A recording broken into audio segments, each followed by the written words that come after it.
Kegiatan workshop ini sebenarnya tujuannya apa sih Pak? Terima kasih.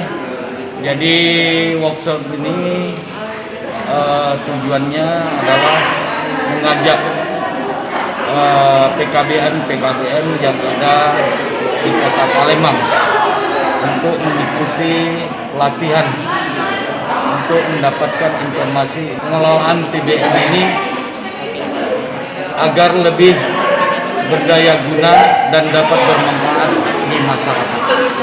PKBM sendiri ada berapa nih di Palembang kami? Di sini kurang lebih 30 ya, Mas. 30 PKBM yang ada di Kota Palembang yang mengikuti acara ini.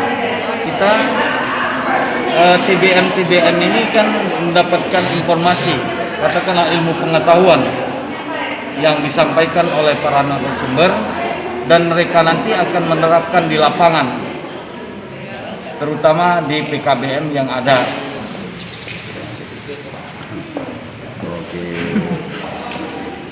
Kita sebagai pembicara, apa sih Mbak yang bakal kita kembangkan untuk meningkatkan budaya baca di Sebenarnya budaya baca itu kan dimulai dari kebiasaan membaca. Nah, kebiasaan membaca ini bisa muncul karena terbiasa gitu kan.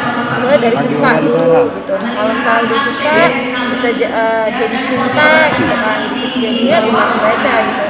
Nah, caranya TBM itu kan ada yang merupakan program dari SKB atau PKBM, ada juga yang mandiri, artinya dari swadaya masyarakat sendiri gitu kan. Nah, biasanya kegiatan-kegiatannya juga disesuaikan dengan keadaan lokal, artinya menyesuaikan dengan kebutuhan masing-masing TBM. Juga kalau misalnya yang TBM mandiri sesuai dengan kegiatannya bukan cuma baca tulis doang gitu, tapi kegiatannya juga beragam, mulai dari kreativitas, ada, terus habis itu menerapkan literasi dasar gitu. Jangan lupa subscribe, share, komen, dan like ya.